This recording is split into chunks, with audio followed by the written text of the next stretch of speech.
You're listening to Alternative Future Radio, home of the weird, resting place of the paranormal. We'll take you to the furthest reaches of the galaxy and beyond. Strange phenomena, aliens, psychics, cryptozoology, conspiracy, holistic health, and UFOs. Alternative Future Radio, where spooky just got weird.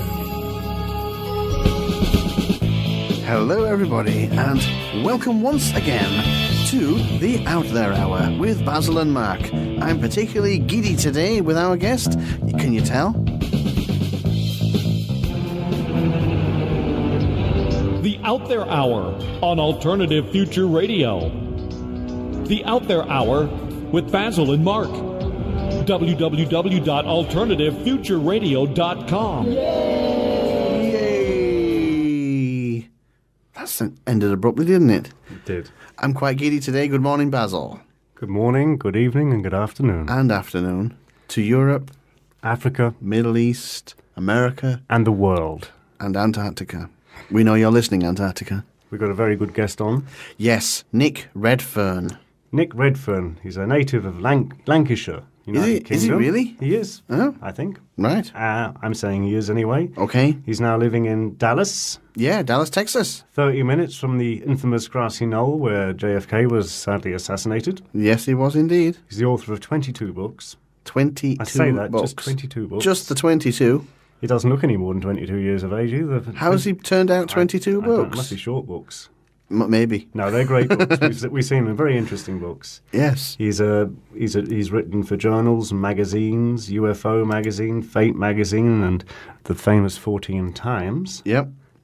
He's also written for the national newspapers. He's written in Great Britain. He's written for the Express. Mm-hmm. He's appeared on numerous radio programs. He's been everywhere.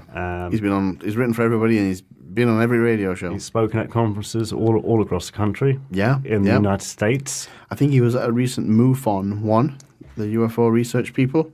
We're talking to him today about UFOs, secret bases. I want to tap him for a bit of information on the Mothman, because I'm quite keen on it. He's got a big whole host of subjects that he talks about. Yeah, so we're only going to cover a tiny few of them because we're hoping that he'll come back on and talk to us again at some future date. I'm hoping that the connection's going to hold up today, because I know that there's a storm raging in Dallas today. Oh boy. Yeah. We'll see how we Fingers crossed. Shall we bring him on? Let's talk to him. You know what's coming first? Ad. You can help support Alternative Future Radio by purchasing their Android application. With this application, you can download all the latest shows, and you can go back into time and download archived shows. The application is just $1.99, and PayPal will bill you in your usual currency. If you don't use dollars, find out more at alternativefutureradio.com. Okay, so hopefully we should now be joined on the phone from Dallas, Texas by Nick Redfern. How are you doing there, Nick? I'm doing good, guys. How's it going? Brilliant, brilliant. I was in Dallas once. Did I mention that? Yep. Nick, No. I wouldn't want to be here today. It's like nearly 100 degrees. Oh, really? I turned up there in August. It was 100 or 110, and it was the 100% humidity. Hottest place I've ever been. Are you very far from the famous grassy knoll there, Nick, where you live in Dallas? No, not really. About 30 minutes, something like that. I imagine I went to one of the leafy suburbs in Dallas. Was it Greendale or Greenvale or somewhere like that? I think that's what it was called. It was quite a nice little place. Greenville? Greenville, maybe, yeah. It was nice. I was on Commercial Street on the Pegasus Hotel. I stayed there for a little while. Okay. Just up the road from the grassy knoll. Oh, well, did you figure out anything? Not far away at all. Well, it looks like it's all been re-landscaped. Probably places change. Yeah, Places change. The school book depository is still there, and there's a little burning flame and things. Yeah. Never mind JFK. That's another story That's for another day. The story for today, however, is UFOs, cover-ups associated with UFOs, general UFO stuff. We're with Nick Redfern, as he's just informed us, the author of 22 books. 22 books. If you'd done 22 of anything, generally you'd be seen to have had a problem. That's, I mean... OCD much? Oh, yeah. Yeah. Are you actually okay, Nick? You can stop, can't you? Yeah. Oh, yeah. I mean, it's not like an obsession. It's, I mean, joking aside, for me, it's like it's an interest, but I don't get, sort of obsessed with it. I have a normal life away from the subject as well. But you've written on many different subjects. Yeah, that is true. Mm-hmm. Give us a few of your different subjects, Nick, because I know we're talking about UFOs today, but you've covered a lot. Yeah. Yeah, I mean, mainly I sort of focus on two areas, one being UFOs and the other being cryptozoology, which is the search for unknown animals like Bigfoot and the chupacabra and the Loch Ness Monster. And so I tend to focus on different aspects of those subjects. So with UFOs, I've written on Area 51, Men in Black, crashed UFO stories, alien contact. And with cryptozoology, I've written books on Bigfoot, on lake monsters, werewolves, you name it. So I kind of sort of mix it up a little bit and just sort of, just write about the things that interest me, and hopefully, they'll interest other people as well. So. They do. There was one title I noticed there. I hope I've got it right. Celebrity Secrets. Was that you, Nick? Yeah, that one's a bit different because that one's nothing to do with sort of paranormal stuff. That was a study of government files on famous people in Hollywood. It was a study of how the FBI secretly watched people like Marilyn Monroe and Frank Sinatra. John Lennon. And, I was thinking this must have been Lennon, the 50s. all those sorts of people. Yeah.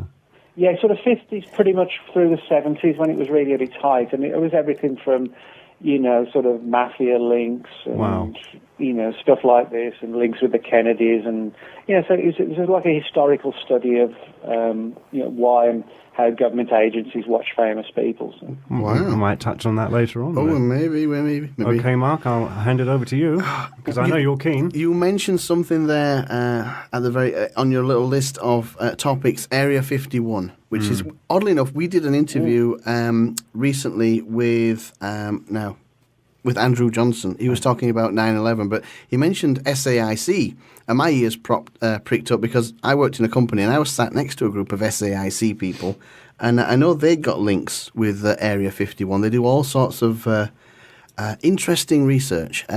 Area 51 is something that, it's about as mysterious as it is big. What are your thoughts on that? Start on the basics. What do you think is actually going on in Area 51? Well, that's a good question. I mean, Area 51 is sort of an interesting place. A lot of people think it's in the middle of nowhere. It's actually only less than 90 miles from downtown Las Vegas. Mm-hmm. So it's actually, not as some people think, hundreds of miles into the desert. You could actually be from downtown Las Vegas. You put your foot down, you can be there in just over an hour. Yeah. The problem is that when you get within sort of 10, 15 miles of the base, you can be turned round. There are signs warning you that you're approaching prohibited land. There are ground sensors. So in other words, even though it's not a long way away from civilization, you literally cannot get within like 10 miles of the base. Yeah. And the fact that it's surrounded by large mountains as well, it's sort of like a very strategic place. Now, of course, what we know for sure about Area 51 is that it's where a lot of the early sort of prototype and radical aircraft the U.S. military would test flown from, things like the U-2, a lot of the early stealth technology. Blackbirds and such like. Test flown from Area 51. Yeah. Now, of course, the bigger question is, what else is going on there? And, of course, you have a lot of these stories about crashed UFOs being held there and researched and alien bodies. And, I've done a lot of research into Area 51 and spoke to a lot of people who've said, that outright said that, they've seen crashed UFOs or read files on, alien autopsies at Area 51. And the people come across as genuine and, they can back up their credentials as to who. In that sense, that's what sort of fascinates me, because I think the challenge is when we're looking into all these issues is to try and find out, where the treasure, so to speak, is hidden. Yeah. And Area 51 would be the ideal place, because it's so strategically fortified and guarded, and in terms of people not being able to get there, it would be the ideal place. So, I think in that sense, the stories make sense. But the problem is, how do we prove what's going on there? Yeah. When it's so well guarded, when no files have ever surfaced, photographs, etc., that we can conclusively say this or that. That's where the problem is. It doesn't mean there's nothing to it. It's like the challenge is to take things to the next step and be able to prove it. And I think that's where the UFO subject has kind of hit a stumbling block or a brick wall. We've got the testimony about what could be going on at Area 51, but how do we prove it? That's the big challenge, I think. Have you visited Area 51, no doubt, Nick, yourself? Well, the edges, maybe. Yeah, the edges. I've got about as close as you can legally get. Which in saying that, I mean, all you can sort of see is sand, desert, and mountains, and signs telling you not to go any further. Nick, and that's the problem. It's if it's so close to civilization, to Las Vegas and other places, how come they fly the staff in every day from is it from Groom Lake that they leave the flights every day? Well, why would you fly in if it's so close? No, but they're actually flying from McCarran Airport in Vegas. That's the big airport in Vegas. A lot of the people who work at Area 51 either live in Vegas or they rent rooms or whatever there. Yeah. So they're flown in from McCarran Airport. But I guess the main reason is that I don't know if they want them there early. A 90-mile trip is still like an hour and a half, where a flight can be like. I imagine it's easier to control airspace than roads as well. Well, yeah, I mean, the thing is, it's actually illegal to fly over, not just Area 51, but the whole Groom Range. I mean, Area 51 is actually part of something called the Nevada Test Range. Yeah. The Nevada Test Range, in terms of square mileage, is literally, it's like 3,000 square miles. It's huge. And you have various sections on the Nevada Test Range, of which Area 51 is just one of them. But to fly over the entire range is illegal unless you've got permission. You can actually be shot down. So, however you try and get to Area 51, you're not going to stand much of a chance. And, I actually don't recommend people do, because, there's literally nothing to see. It's okay saying, I've been on the road and I've got within 10 miles of it, but, at the end of the day, you still haven't seen anything. And that's why I think if we're going to find the answers, it's going to be the witnesses and the people who used to work there who are probably going to give us a better insight as to what's going on, rather than, sort of hiring a car for the day and trundling out into the desert or whatever. Am I remembering right? Did somebody once get in there to some extent on a hang glider or something like that? Did they coast in on a microlight or? I think somebody did. I don't know that story at all. Yeah, I think I read about that when I was. I don't know that story though. Yeah, fair enough. You can actually, of course, see some of Area 51 from Google Earth. You can see a little bit. Yeah, you can. I mean, that's one of the ironic things is that, it's sort of super secret installation, and yet you can find aerial photographs on the internet. There's some satellite pictures, Google Earth pictures. Again, with resolution and, the fact that a lot of what goes on at Area 51, is either undertaken actually underground, there are extensive underground parts to the base or in hangars. And people have also spoken about some of the mountains being sort of like quarried out, so hollowed out and, sort of buildings inside. So in other words, unless you're really lucky and you happen to see something reeled out of a hangar or whatever, it's kind of like everything's behind closed doors or underground anyway. So. I'd imagine that a place such as that would be more than aware of when those satellites pass over to make sure that nothing is on display at that time. Oh, yeah. Yeah, I mean, actually, a story surfaced a few years ago about how, the staff there and the personnel knew when Soviet spy satellites back in the 80s were going over, and they would ensure that, nothing was going on outside of the hangars at certain peak times of the day when the satellites were going over. So. And the Soviets did exactly the same thing. They wheeled out papier-mâché missiles and things like that to make sure the Americans took photographs of them. They were doing the same kind of thing. Yeah, that's right. And I mean, we know that's been done at Area 51, where mock-ups have been, put out, and then just to confuse, the enemy or whatever as to what's going on there, or to direct them away from one part of the base to another, to make it look like I just find something significant's going on at a place which is just desert, I find it amusing that you mentioned Google Earth. Yeah. One of the unusual images, I don't know if I sent it to you, it's that base shaped like a swastika. That building shaped like a swastika. I forgot where that is. A perfect swastika. I've forgotten where it is and what it is, Mark. I think it was the IRS building or something like that. Nick, have you seen that one? No, I don't think I've seen that. Oh, we've got to send you that. Yeah, you must find that one out. That's one you could probably write a book on. Yeah.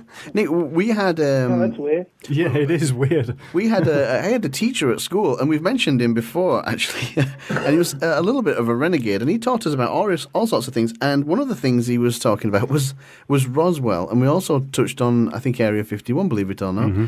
And he maintained, our renegade teacher, that there was a great leap in technology from valves to transistors around about that time, which I think he was alluding to being acquired technology, shall we say. Have you any thoughts on that? Because I think it was Texas Instruments that invented the microchip, was it, or the transistorized one? What do you think about that? Have we acquired technology, and does that go on in Area 51? Because I think they're in the right part of the world for it. Yeah, I mean, this is sort of an interesting angle. I mean, back in 1997, a guy named Colonel Philip Corso, who was in his 80s at the time, came out and wrote a book called The Day After Roswell. And basically, his book was an expose of that whole angle. He said that in the early 60s, he was exposed to the material recovered at Roswell back in the 40s, and said that he learned and expanded upon the way in which supposedly the technology found at Roswell was sort of seeded secretly into like U.S. defense contractors, who then sort of tried to replicate and understand the technology and develop it for, U.S. military purposes. He said that everything from like transistors to night vision and all sorts of other stuff was, sort of back-engineered, if you like, from the Roswell materials. Now, it's a controversial story, and, Corso has as many believers as he does have detractors. But, I mean, what I would say is that it would make perfect sense that, if you get your hands on a crashed UFO, you're not just going to store it away. No. You're going to want to understand how it works, why it works, and what you can learn from it, and if you can duplicate it before the enemy does that. The big question I kind of have is to what extent we would be able to duplicate technology that's so far in advance of us. Yeah. It's kind of like, you imagine, if you were to sort of time travel a car from the 21st century back to the 1800s, they might actually, they don't understand it was a vehicle, they could push it along with the wheels and turn the steering wheel. But if they hadn't got access to, to petrol and oil, when the car runs out of petrol, then, they're in a mess, they're in a fix. Yeah. How would they make it go? And I think that's possibly, one of the big challenges about potential alien technology is not so much understanding it, but whether or not we can actually even replicate it, and fuel it. If it's fueled by something really weird, and we don't have the ability to duplicate it, when we maybe just be scratching our heads. Ironically, there might be guys at Area 51 who have got crashed UFOs, but, all they can kind of do is sort of scratch their heads and knock on the metal and think, what do we do with it? It's sat there. So. It is very strange that they should go from glass tubes with hot wire in them to transistors. It is a hell of a leap. Would you not think? Oh, it is. No, you're right. There's no doubt that in sort of the 40s onwards, that there has been a huge leap in technology, and it's interesting that it ties in period-wise with how the whole UFO subject kicked off in 47 as well. So I think it's an important area to research. I mean, we know historically that the transistor was being developed before Roswell occurred, but some people say, well, maybe the technology from Roswell kick-started it even further, jump-started it rather than originated, if you like. So. Yeah, I mean, if we were in a position where we'd got, for example, a UFO in our hands, as you say, first of all, we might work out how the door opens and how the seat works or whatever, and they could in turn reveal bits of technology. And as you say, it could take years to get to a stage where you could understand what the things were for, never mind how they work. And it's possible, one would speculate, that we could have been gradually decoding how this works for the last 50 years. Well, yeah, 50 years isn't a long time to sort of go from, having propeller-driven aircraft to trying to understand alien technology, Part of the secrecy might be that we've got a lot of material or data, but not many answers. A lot of people often assume, maybe we give the government too much credit that they have all the answers. Maybe they've got a lot of materials, debris, bodies stored away, but they really don't have a full understanding of the science behind it, so they just lock it behind closed doors and hope that one day, we'll catch up to where our technology comes close to being able to understand it, and until then, they sort of cloak it in secrecy. Well, the American government certainly had a lot of the ex-Nazi scientists, rocket scientists, anyway. We're aware of that much. Yeah, in 40s, that's the other interesting thing, is that, when the whole UFO thing kicked off, you got all these German scientists brought over to the US through something called Operation Paperclip. These were the guys who built the V2 rockets that bombed, Britain during the Second World War. Yeah. They came over, so they sort of kick-started domestic rocket technology in the US as well. So. Some people think that some of the UFOs may be based on the German design. There were German designs that looked very similar. Very shaped craft, yeah. Yeah, I actually agree with that. I think, the UFO issue, I think, is two things. I think there's a genuinely unknown UFO phenomenon, but I think also the government has been building its own very weird-looking, highly advanced craft as well, that it probably is happy for us to think are UFOs, because it acts as a good cover. So I think there are their UFOs and there are our UFOs as well. With the Blackbird and the stealth bomber and what have you, as you say, they were more than happy for us to report mysterious black triangles in the air, because they managed to keep that hushed up for better part of a decade, I think, in the stealth bomber's case. But going back to the Germans, are you aware of the... there's like a platform in Germany that the Nazis left behind, and it's like a ring up in the air, and it looks like it might have been some kind of inductance ring or something like that, and there's a big power supply running to it. I saw it on a documentary recently, and it looks like it would be a place to test a disc-shaped launcher or something along those lines. Have you seen that? Do you know anything about it? I don't know much myself. Yeah, I have seen that. There's no doubt that the Germans were working on all sorts of radical things during the Second World War. Yeah. Whether it's highly advanced aircraft, rumours of circular-shaped aircraft. They had plans to even, sort of launch rockets into space. This was back in sort of the 40s, Had the war not come to an end, they probably would have done. So, I don't rule out at all, and in fact I think it's quite valid that they probably were working on circular-shaped aircraft that were secretly brought to the US, and that's why I think the UFO subject is so difficult to explain, because there is this sort of angle of there's somebody else's UFOs and there's ours, and sometimes the two mysteries get combined to where, we're not sure which UFOs are genuinely unexplained and which are part of some secret military project, and people sometimes want it to be one or the other, whereas I actually think it's both. So. This is something I was just thinking of. If Germany was so far in front back then, in much the same way that America mysteriously... Oh, we seem to have had a little bit of a cut out there.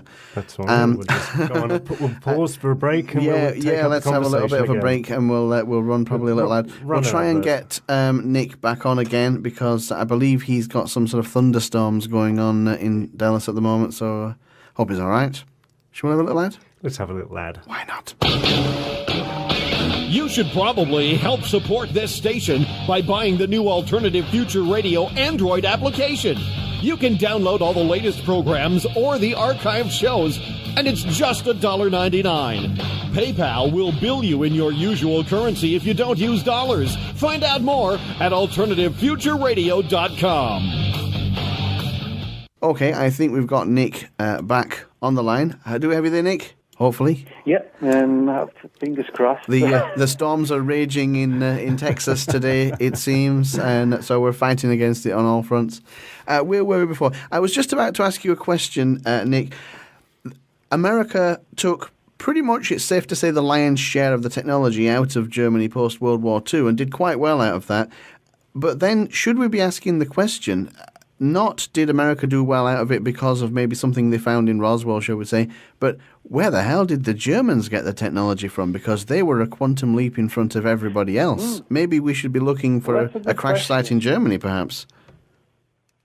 Yeah, I mean, that's actually a very good question, as to where the Germans got their things from. I mean, there's no doubt they had a lot of very brilliant scientists. I mean, Werner von Braun, who was one of their major scientists, actually became director of NASA. Yeah. And he was the brains behind the V2 that bombed Britain, and he became director of NASA. Sounds unlikely. It's not something that.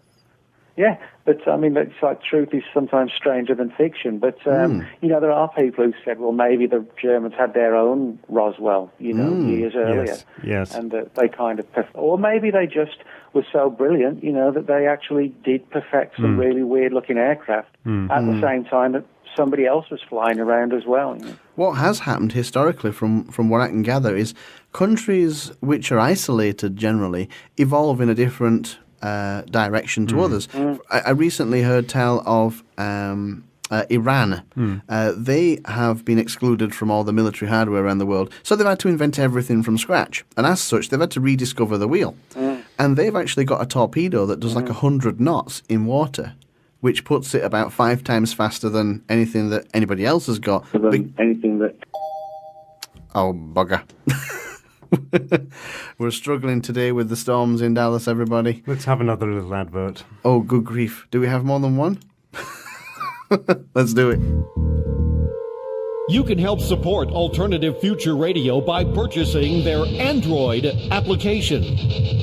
With this application, you can download all the latest shows. And you can go back into time and download archived shows. The application is just $1.99, and PayPal will bill you in your usual currency.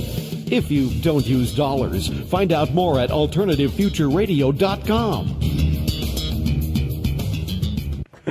Oh dear. It seems that Nick's connection is not working. We tried to call him a few times, but oh dear. Well, we've been chatting. It's one of those awkward radio moments. We've been chatting with... where the guest drops off his perch. We've been chatting with Nick briefly. Yeah, briefly. We thought we'd have a little chat amongst ourselves while we're waiting for him to come back on. In fairness, he did warn us when we first called him that the electric had been off there about 8 or 10 times in the last few hours. I'll tell you about Nick. He's written 22 books. Yeah, plenty. He's written articles for the Fortean Times. Oh. UFO magazine. No wonder he knows Jonathan Downes. Fate magazine, and even the national newspapers, as the Express. Yeah, oh yeah. But this journal now, the Fortean Times. Yeah. What do you think of that, Mark? Have you read it? Fortean Times.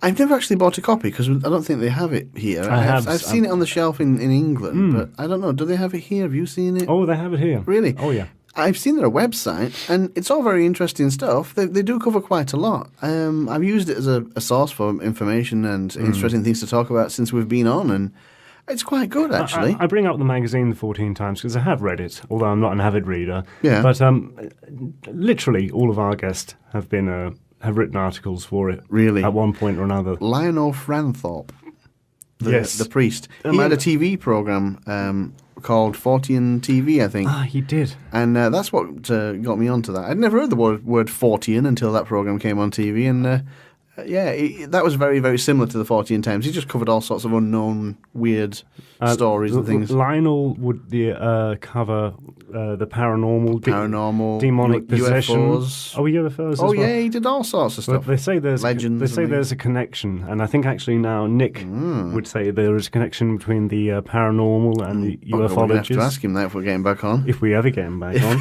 If we have I'm hoping he's all right. There's no... I hope a tree hasn't fallen on him or anything, because as you were saying, a lot of our guests... God, yeah, we mentioned that before we came on air. We're a bit like Father Ted, that episode where he keeps ringing people. Never watched it. They have an accident because they answer his phone and they die tragically. That's the joke. Yeah, no, I've been looking for guests to have on the show on a variety of subjects, it has to be said. And more than I imagined were deceased. And I was just saying that to Nick before we came on. Maybe I shouldn't have mentioned it. Maybe he's got a bit of worry on now. I don't know. Were they particularly old, or? Well, now, in fairness, some of them were. Yeah. Some of them were of the right age to shuffle off the coil, but not all of them. And some of them weren't, that old. I mean, they were in their early 60s and things. I mean, it's possible to die at that age, but it is. More people live longer than that than don't. It's young in this day and age, but then young people die now as well. Should we try him again, or is it too early to try him? Shall we give him a quick bell? We'll just drop him into the conversation. Yeah, we'll just drop him in, see if it works. I hope we don't get the voicemail for the plumbing. For the plumbing side. Well, we'll leave that in as well. It's quite funny. Let's give it a go. Oh dear, let's see. I wanted to ask him about the celebrity secrets actually as well. I want to hear the connection between demonic possession and UFOs. That's did you not know about that? Do we have you there? Oh, Nick. Hi, Nick. Nick, we got you back. You're alive and well. You've not been added to our guest statistics. It's going on and off, and I don't know what's going on. We'll bear with you as we're already recording, so we'll bear with you as long as we can. We were just chatting amongst ourselves, and we just carried on without you. I was just mentioning to Mark, I was listening to a previous interview with you, and I said that I understood that you think there's some connection between was it the paranormal and UFOs? That's interesting. That's a new one. Sorry, between what? You broke up a bit then. Sorry, the paranormal and UFOs. You seem to tie them up like I do. I think there's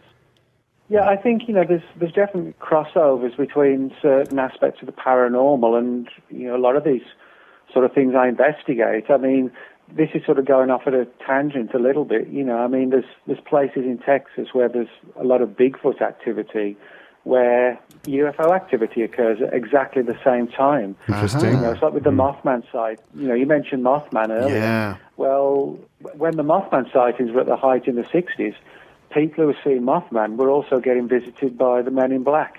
I think there's a lot of crossovers between these different phenomena that, they might not be as sort of separate as a lot of people assume. So. Could it be that, say, the Bigfoot is of extraterrestrial origin or part of an experiment of some sort, and same with the Mothman and maybe other things too? I mean, it's some people do think that. I mean, you're dealing with the unknown. It's certainly it meets the facts. I think the problem is that people have been separating these subjects: paranormal, UFO, cryptozoology, and maybe we should be blending them together a bit.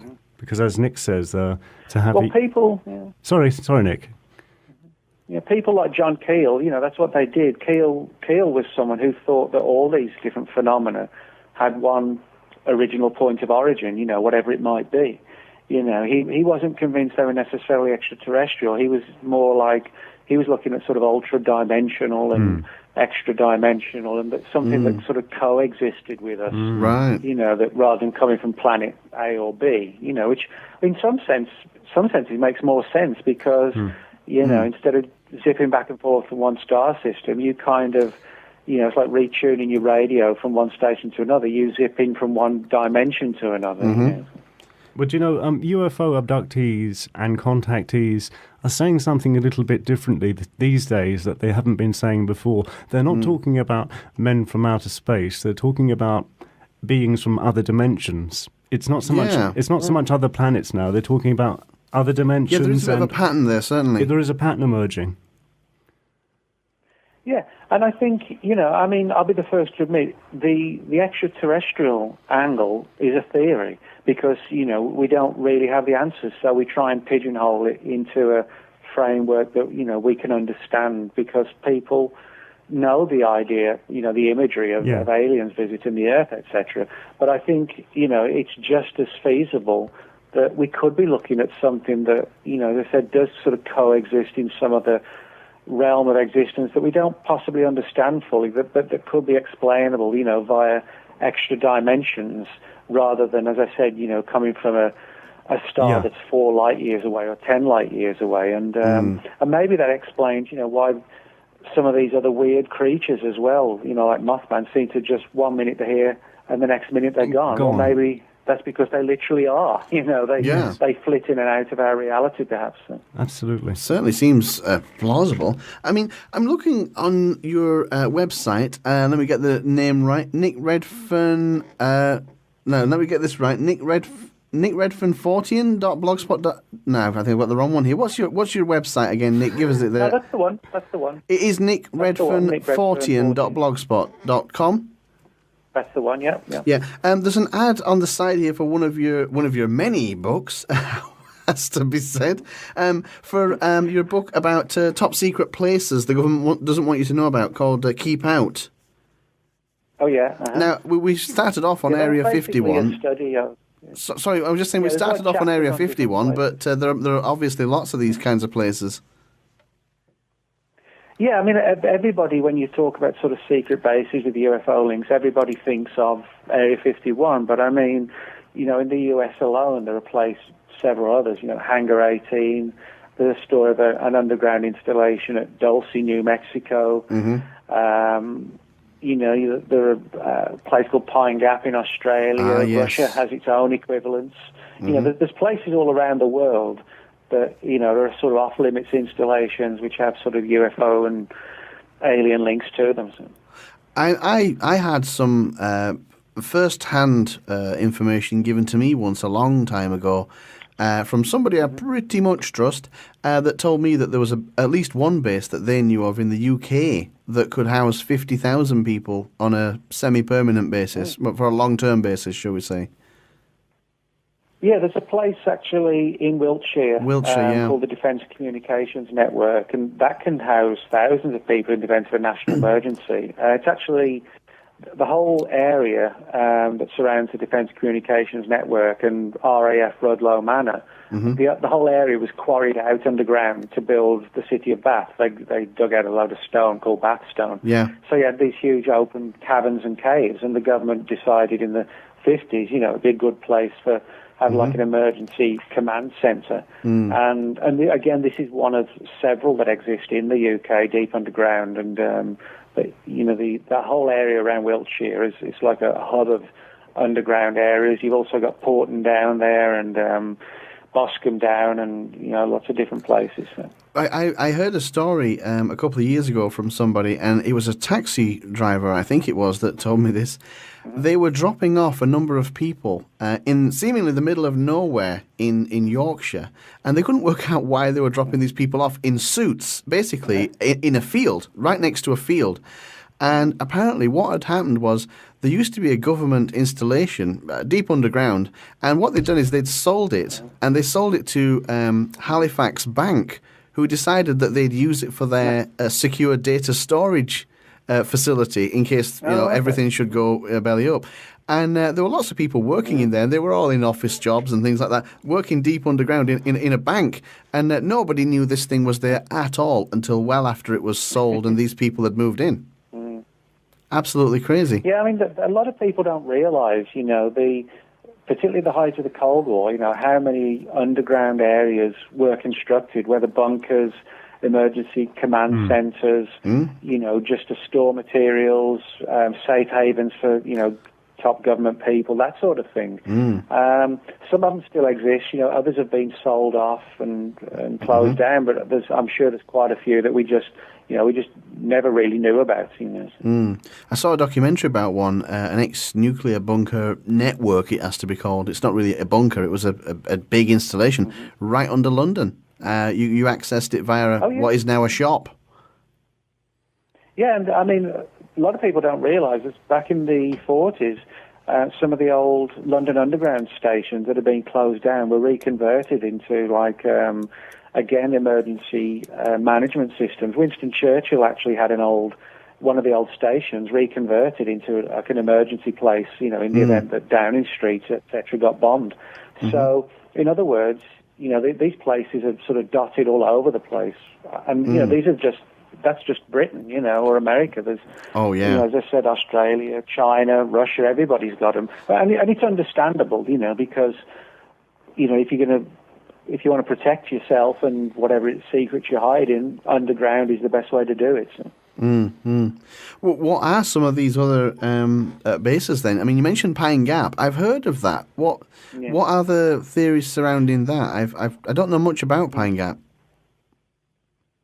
Well, Pine Gap is in Australia, not too far from the town of Alice Springs, and it's kind of like, not kind of, it's the Australian equivalent of GCHQ in England, which is basically the government communications headquarters, which gets involved in not sort of like spying with sending guys out on the streets or whatever, but, sort of surveillance in terms of electronic surveillance, emails, computer hacking, phone tapping, that sort of thing.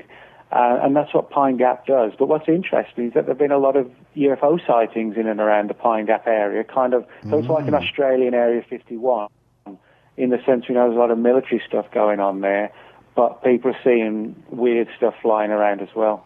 Now, Alice Springs, if I remember correctly, is bang in the middle of Australia, isn't it? It's 1,000 miles from anywhere. Yeah, again, this is why, some of these places in larger countries, they're chosen for their... It's the ping. Oh, we're just getting going there again. Pine Gap. We'll get back on the line now in Shall we try again? Several minutes. Yeah, we'll give him a minute, and then we'll try again for his phone system to reboot.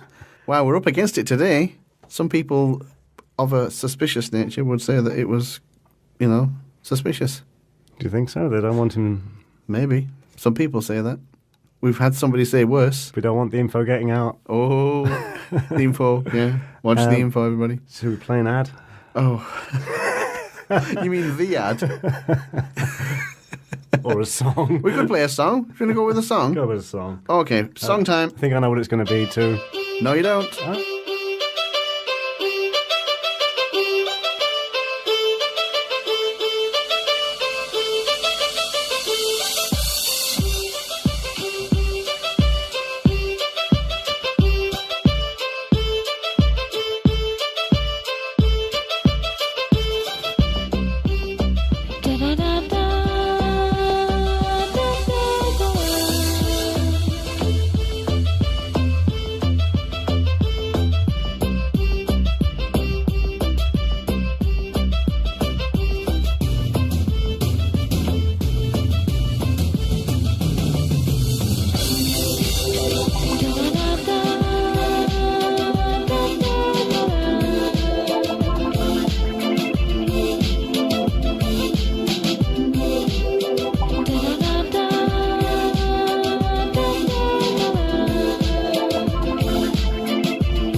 That was my old mate. Oh no, it wasn't Rick Van Man, was it? Yes. I didn't mean that, Rick. Sorry. I didn't know. You savage. Oh, God. You savage. He's the only one who talks to us. But that's it. No more comments on YouTube videos for you. You'll never enter another competition again. Just edit that bit out. And he listens to every show. Edit it. He listens to every show. Edit that out. Edit it out. I was only joking, Rick. I knew it was you. It's still going. I was merely jesting. Oh dear. I knew you'd be listening. He only opens his mouth to change feet. Shall we call Nick back? Let's have a go at talking to Nick We'll have again. one last try, shall we? This is fun. Yeah. it's like live radio, but somehow managing to be worse. But worse, yeah. Yeah. I mean, normally when it's recorded, the whole idea is that it's easy street. What were we talking about, Nick? Pine Gap. Pine Gap. It was a military base or a secret base or... Yeah. UFO sightings there, that kind of thing. Yeah, what about Rendlesham with Rendlesham. Rendlesham, would Nick know anything about that? Or? I'd say he probably would, actually. It's pretty well known. And there's the Wales one as well. Nick... You've reached Interline Plumbing and... Oh, dear. We don't need any plumbing. Do you need a plumber? No. Give him a ring. I think I've seen that film, but no, I don't. I'd say that means his internet or whatever it is, his voice has gone completely belly up. I think so. Well, storm is raging. It's been it's been wonderful. It's been wonderful for the listeners to hear us dying live on air. For the 20 minutes that we spoke to Nick. Basically, we've been dying and then being resuscitated. Have 10 minutes with Nick, then die, and then resuscitate. We'll probably have to try and get Nick back at some future date. Talk about the paranormal. We're basically like zombie presenters at this stage. We've died so many times. Yeah, it's getting difficult. Yeah, I want to ask him a bit about the 14 Times, maybe working on that. Yeah. I never ask any of them. Then again, you could ask any of our guests about that, because most of them, as you say, have been on it. Most of them have been on it. The government spends millions... Why do governments spend millions on ESP and paranormal? And that is true, they do. Yeah, they must be quite interested. They must be... Guess who started that lot, though? That was another Nazi project. The Nazis spent big on paranormal. You're so right when you say that, Yeah, they did ESP, paranormal, remote viewing, all their projects, their babies. Again, it begs the question, were they just brilliant scientists, or did they have help or intervention? Yeah. It seems unlikely that one nation, not a particularly big or powerful nation, remember at the time, when Hitler took control, Germany was on its knees. Really, would it be more likely that they came up with all these innovations? I don't know. Or what, alien help? Maybe. Is that what you're saying? Could have been help. It could well have been. They could have dug something up, for example. For example, here's another one. Hitler was really big into the whole Egyptology and ancient... And holy relics, yeah. Maybe he dug something up. Should we give him one more? Took it to bits. Should we give him one more tap there and just see if we can get him on? Because there'd be even for 10 minutes. We'll give it one more go, You can just say goodbye. Wouldn't it be interesting if Hitler had dug something up that was interesting, took it to bits, reverse engineered it, and come up with all the amazing machines it's certainly a possibility. Yeah. Very, very strange. It's not one that I've noticed been really covered very much. No, I don't think so, actually. I'd love to see somebody make a documentary or write a book about the technology from the Germans and potential sources for said technology. That's right. That would be interesting. The landing site you mentioned, I've seen as well. Yeah, it's like a ring or something like that. Have we got in there? No. No, we've just got the plumber again. Oh, dear. The Mothman Prophecies. I wanted to talk about the Mothman. I've seen the film The Mothman Prophecies with Richard Gere, and it's odd. I know there was a monster involved, and people were coming across at night. They were coming across this big horrible looking thing. I think it was based on, was it John Keel? He was talking about him briefly. He actually went to that town. Yeah. And he was a bona fide journalist, if I read correctly. I'm sure, yeah. And I think it was kind of roughly based on his experiences, unless he was doing it the other way around, I'm not sure. But it was basically like a harbinger of doom. That's what I'm going to say. Yeah. You saw that, and then something terrible happened. That made him a good guy. That made the Mothman a good guy. He was warning you. That's good. Or was he making it happen? If I told you your house was going to burn down, you'd go, "Oh, thank you very much. I'll go and make sure I, get a hose or a fire extinguisher or something." I got the impression in the movie that it wasn't a good thing, though. Bad things followed him rather than he was a warning. Yeah. But again, without knowing full well, you don't know. For all we know, he was a good guy. Come to tell us to watch out. Your bridge is falling down. Yeah, perhaps. You know? Yeah. People assume that, because this is interesting. Watching a documentary about him just the other day, because I've been desperate to get somebody who want to talk about the Mothman. They said, "Oh yeah, we were driving down the road and we saw these big red eyes, and that's all we could see." And I thought to myself, surely without a head attached to them, how did you know they were eyes? Yeah, well, two big red lights is what it could have been in his chest. Yeah, I mean, is that what you mean? They could have also been tail lights on a car, for all I know, or a helicopter. But I mean, eyes are only eyes when they're on your head or in your body in some form. So how can you have only seen the eyes? You must have to see a body to work out the fact that they're eyes. I'd assume they would have saw some humanoid shape. Yeah, that's not what they were saying, though. Yeah, it's No. not what they were saying. So, I mean, I don't know. It seems very strange. We can't to jump me. to conclusions, you see, when we're seeing things. That's the Yeah, problem. people see things, and again, very recently, somebody was talking about having seen a UFO, and it was clearly Jupiter, because it was high in the sky and bright. Remember a couple of weeks ago, I do. or last I remember month, you mentioning that. it was brilliant in the sky, and you could see it. And Did do you know see what? it? Do you know what? Wasn't it just as exciting to see Jupiter? Isn't that pretty amazing? Big. It's pretty bright, pretty big. Venus was out at the same time, and they were almost following each other across the sky. Nice. People were looking at it. I tell you what, I described to somebody just the other day, the space station, the ISS. It comes over, and you can see it every month or so for a few days in a row, and it can come over, and this is a bit of a weird thing. It can almost appear above you, move across the sky, appear to stop, change directions, and then go back down the horizon in another space angle. Station? Yeah, the ISS, Okay. yeah. It can go back down the sky at a different angle and then also disappear without getting to the horizon. And it's just one of the quirks of atmospherics and how its orbit appears when you're on the ground. It might sort of come up, say, here and go over and then turn like that, but it might just appear and then disappear. And it would be very, very easy to think that was a UFO or something like that. There's a lot of people mistake the ISS for UFOs, I'd say. Yeah, interesting. Yeah. Shall we try Nick one last time before we pack up? Yeah, I think we should. Right, hang on. Let's set that off. We'll give him a chance. Yeah. Interesting chap. 22 books. Interesting chap and a pity that but there's a storm in Dallas, is that Yeah, right? I read the weather this morning because that's how dedicated I am, and I realised there was a storm there, so I thought we might have trouble. That rang very quickly. Have we got you on the line, Nick? Hello. Oh, we got you back again. How are you doing? Are you still surviving? Just. Oh, good grief. It must be raging over there, this storm. No, it's actually not. It's just what's happening is that it's when it gets sort of like really hot and whatever and muggy, that it's just cutting in and out, and I don't know what's causing it, but when the sky kind of rumbles, it's just going off on and off. Maybe it's an electrical storm. But yeah, that's what it is. Something's down somewhere, I think. So.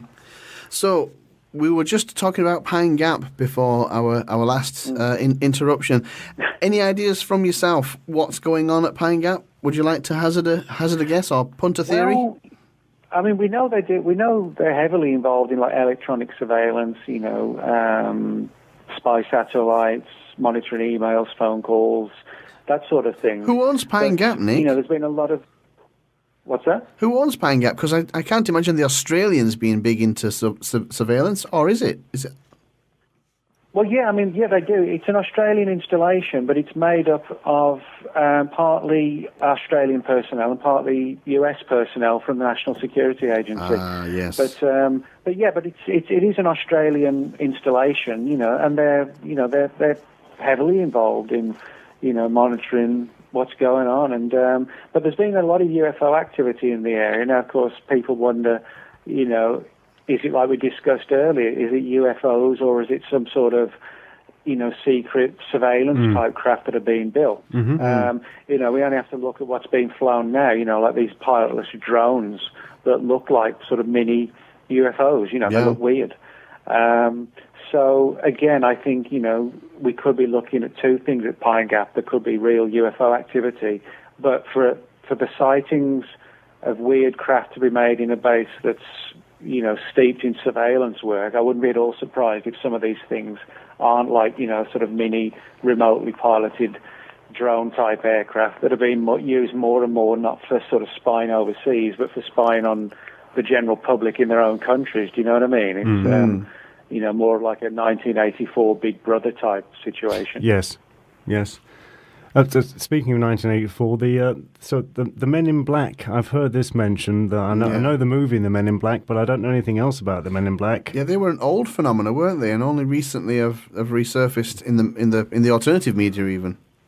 Well, yeah, a lot of people assume that the Men in Black were just like a creation of Hollywood, with the Will Smith and Tommy Lee Jones films in the 90s and then the new one right now. But actually not.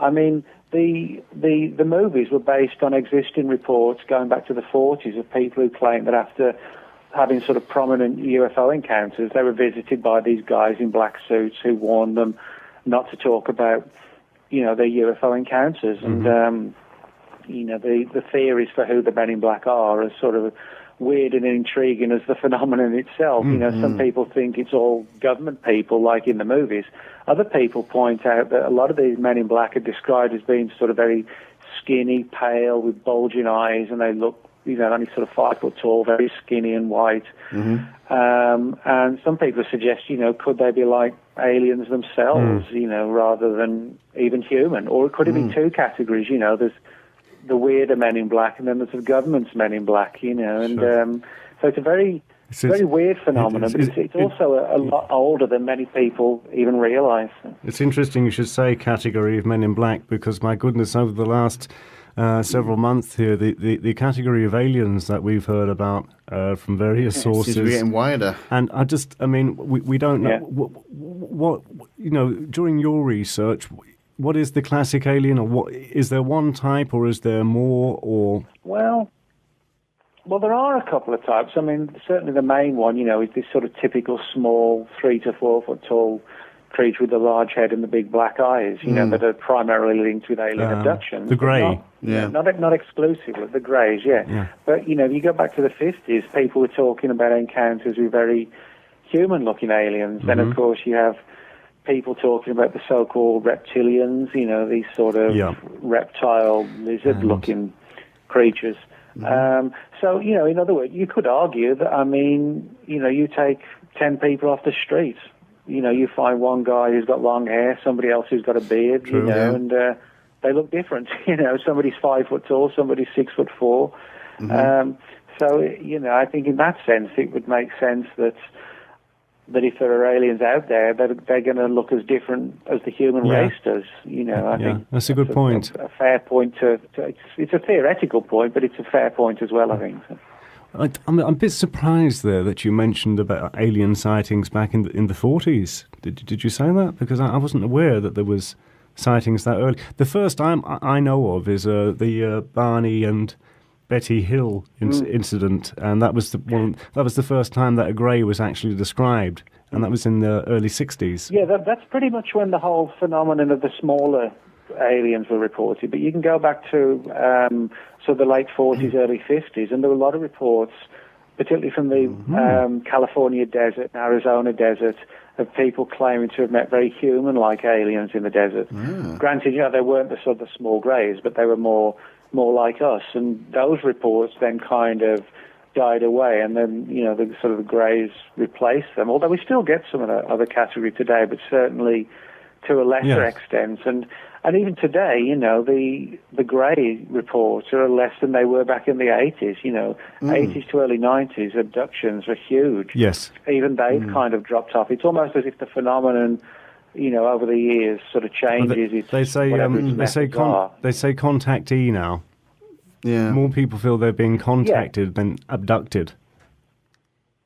Yeah, I mean, you know, abductions or abductee is a good description for some of the cases. You know, people do talk about being sort of whisked away and taken somewhere against their will and treated like a lab rat. But there are other cases where it seems a person's being given a message, you know, or to get out to people as if, you know, they're being used as, you know, like a message, a voice for whatever these entities are. And, you know, that in itself is interesting, the idea that, you know, that there might be something beyond just kidnapping people, that it's actually a way of getting the message across of these entities, but using people to do it. Most of the messages now apparently are pertaining to 2012 at the moment. We've heard a couple of those, yeah. But here we are. Well, the whole 2012 thing's interesting, and I guess, you know, so people say, what do you think of it? Well, I always say, well, we haven't got long to wait. You know, we're going to find out soon anyway if anything's going to happen or not. It's only 6 months away now. Yeah, it's almost here. Right. It's not like we've got to. It's not like we've got to spend the next 6 years writing books and pondering on it. You know. Although I'm sure you'll have knocked out a couple of books by December. Well, I guess the other argument is if the world's going to end, it's like, what's the point? There's no point. So I guess we'll wait and see. If New Year's Eve comes around, then everything's going to be good, I think. Going back to the 50s, as you were talking about the Men in Black and the 50s and that era, before more modern times, It reminded me of the UFO sightings over the White House, over Washington. That was, I think, 1954, I think, wasn't it? That was a famous one. That's a really tricky one to explain away, because there's no CGI in 1954.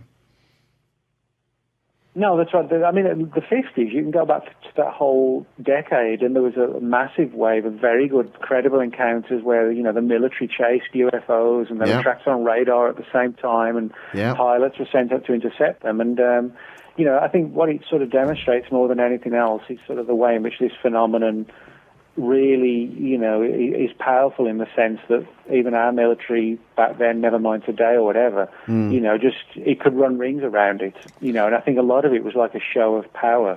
There was never outright hostility, but it was almost as if to say, hey, whatever we want to do, we can do, and, you're powerless to stop us. And probably the best show of force is to turn up over a major city, run rings around the military, and then vanish, and then leave people with the idea that, these things are way in front of us, and if they wanted to do damage, they could do. And I think possibly that was the intent and the message behind it all. Yeah, there's been lots of that kind of thing going on. Like there was, I think, the Mexican Air Force, I think maybe the Italian, or was it the French as well, have been chasing these things. And again, as you say, they've just run rings around them and disappear. They've been turning off and disarming nuclear missiles. I've heard many tales of that kind of thing.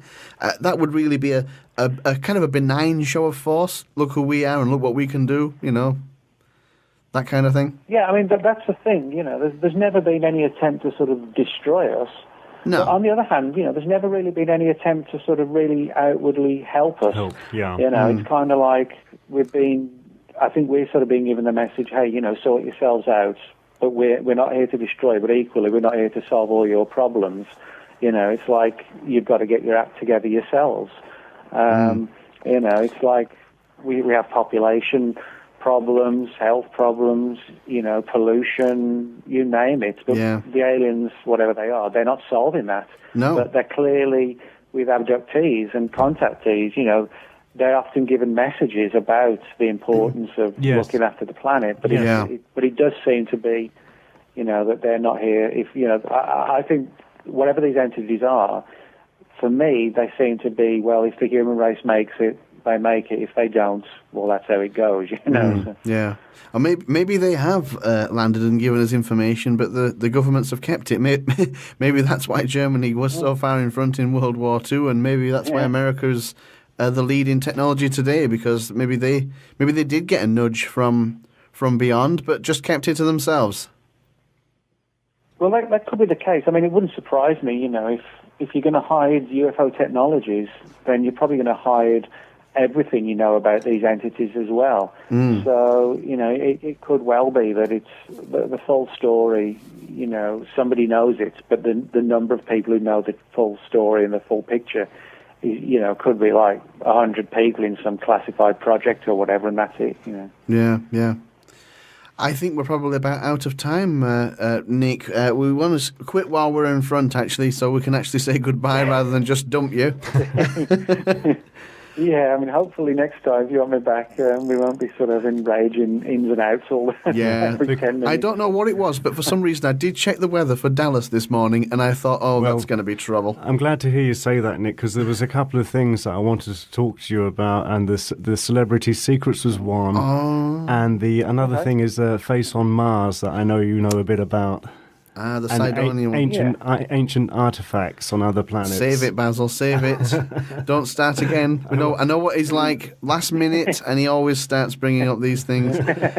Okay, thank you, thank you, Nick. And it's been brilliant having you on. We've had a few interruptions, but it's been great having you on. Hopefully we'll get you back. If you want me back, it won't happen.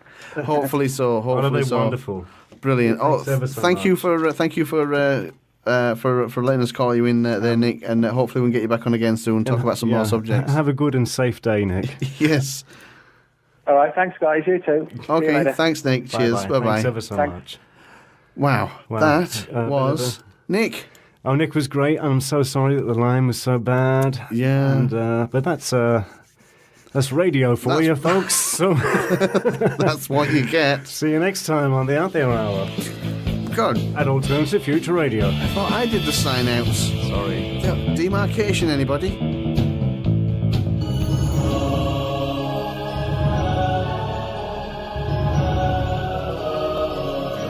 You're listening to Alternative Future Radio, home of the weird, resting place of the paranormal. Will take you to the furthest reaches of the galaxy and beyond. Strange phenomena, aliens, psychics, cryptozoology, conspiracy, holistic health, and UFOs. Alternative Future Radio, where spooky just got weird.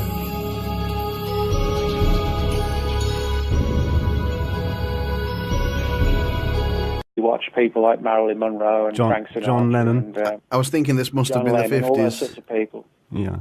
Yeah, sort of 50s, pretty much through the 70s when it was really at its height. I mean, it was everything from, sort of mafia links and, stuff like this, and links with the Kennedys. And, so it was like a historical study of, why and how government agencies watch famous people. So. Wow. I might touch on that later on. Oh, maybe. Okay, Mark, I'll hand it over to you, because I know you're keen. You mentioned something there at the very on your little list of topics, Area 51, which is, oddly enough, we did an interview recently with Andrew Johnson. He was talking about 9/11, but he mentioned SAIC, and my ears pricked up because I worked in a company and I was sat next to a group of SAIC people, and I know they got links with Area 51. They do all sorts of interesting research. Area 51 is something that, it's about as mysterious as it is big. What are your thoughts on that? Start on on the basics. What do you think is actually going on in Area 51? Well, that's a good question. I mean, Area 51 is sort of an interesting place. A lot of people think it's in the middle of nowhere. It's actually only less than 90 miles from downtown Las Vegas. Mm-hmm. So it's actually, not as some people think, hundreds of miles into the desert. You could actually be from downtown Las Vegas. You put your foot down, you can be there in just over an hour. Yeah. The problem is that when you get within sort of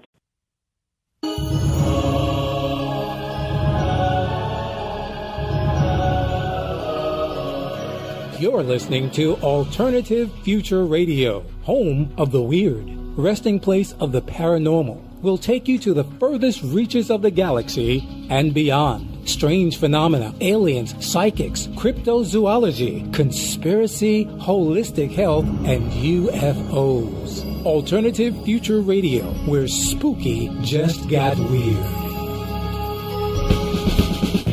Hello, everybody, and welcome once again to the Out There Hour with Basil and Mark. I'm particularly giddy today with our guest. Can you tell? The Out There Hour on Alternative Future Radio. The Out There Hour with Basil and Mark. www.alternativefutureradio.com. Yay! That ended abruptly, didn't it? It did. I'm quite giddy today. Good morning, Basil. Good morning, good evening, and good afternoon. And afternoon to Europe, Africa, Middle East, America, and the world. And Antarctica. We know you're listening, Antarctica. We've got a very good guest on. Yes, Nick Redfern. Nick Redfern. He's a native of Lancashire, United Kingdom. Is he really? He is, oh. I think. Right. I'm saying he is anyway. Okay. He's now living in Dallas. Yeah, Dallas, Texas. 30 minutes from the infamous grassy knoll where JFK was sadly assassinated. Yes, he was indeed. Generally, you'd be seen to have had a problem. That's, I mean... OCD much? Oh, yeah. Yeah. Are you actually okay, Nick? You can stop, can't you? Oh yeah, I mean, it's not like an obsession. It's I mean, joking aside, for me, it's like it's an interest, but I don't get, sort of obsessed with it. I have a normal life away from the subject as well. But you've written on many different subjects. Yeah, that is true. Mm-hmm. Give us a few of your different subjects, Nick, because I know we're talking about UFOs today, but you've covered a lot. Yeah. Yeah, I mean, mainly I've sort of focused on two areas, one being UFOs and the other being cryptozoology, which is the search for unknown animals like Bigfoot and the chupacabra and the Loch Ness Monster. And so I tend to focus on different aspects of those subjects. So with UFOs, I've written on Area 51, Men in Black, crashed UFO stories, alien contact. And with cryptozoology, I've written books on on Bigfoot, on lake monsters, werewolves, you know, you name it. So I kind of sort of mix it up a little bit and just sort of, you know, just write about the things that interest me, and hopefully, you know, they'll interest other people as well. So. They do. There was one title I noticed there. I hope I've got it right. Celebrity Secrets. Was that you, Nick? Yeah, that one's a bit different because that one's nothing to do with sort of paranormal stuff. That was a study of government files on famous people in Hollywood. It was a study of how the FBI secretly... The author of 22 books. 22 I say that, books. just 22 books. Just the 22? He doesn't look any more than 22 years of age either. How has he turned out 22 books? It must be short books. Maybe. No, they're great books. We've seen them, very interesting books. Yes. He's written for journals, magazines, UFO magazine, Fate magazine, and the famous Fortean Times. Yep. He's also written for the national newspapers. He's written in Great Britain. He's written for the Express. Mm-hmm. He's appeared on numerous radio programs. He's been everywhere. He's written for everybody, and he's been on every radio show. He's spoken at conferences all across the country. Yeah. In the United States. I think he was at a recent MUFON one, the UFO research people. We're talking to him today about UFOs, secret bases. I want to tap him for a bit of information on the Mothman because I'm quite keen on it. He's got a big whole host of subjects that he talks about. Yeah, so we're only going to cover a tiny few of them because we're hoping that he'll come back on and talk to us again at some future date. I'm hoping that the connection's going to hold up today because I know that there's a storm raging in Dallas today. Oh, boy. Yeah. We'll see how we Fingers crossed. Shall we bring him on? Let's talk to him. You know what's coming first? Ad. You can help support Alternative Future Radio by purchasing their Android application. With this application, you can download all the latest shows, and you can go back into time and download archived shows. The application is just $1.99, and PayPal will bill you in your usual currency. If you don't use dollars, find out more at alternativefutureradio.com. Okay, so hopefully we should now be joined on the phone from Dallas, Texas by Nick Redfern. How are you doing there, Nick? I'm doing good, guys. How's it going? Brilliant, brilliant. I was in Dallas once. Did I mention that? Yep. No. Nick, you wouldn't want to be here today. It's like nearly 100 degrees. Oh, really? I turned up there in August. It was 100 or 110, and it was 100% humidity. Hottest place I've ever been. Are you very far from the famous grassy knoll there, Nick, where you live in Dallas? No, not really. About 30 minutes, something like that. I imagine I went to one of the leafy suburbs in Dallas. Was it Greendale or Greenvale or somewhere like that? I think that's what it was called. It was quite a nice little place. Greenville? Greenville, maybe, Greenville? Yeah. It was nice. I was on Commercial Street on the Pegasus Hotel. I stayed there for a little while. Okay. Just up the road from the grassy knoll. Oh, well, did you figure out anything? Not far away at all. Well, it looks like it's all been re-landscaped. Probably places change. Yeah, Places change. The school book depository's still there, and there's a little burning flame and things. Yeah.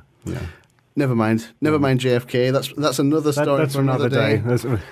The story for today, however, is UFOs, cover-ups associated with UFOs, general UFO stuff. We're with Nick Redfern, as he's just informed us, the author of 22 books. 22 books. If you'd done 22 of anything,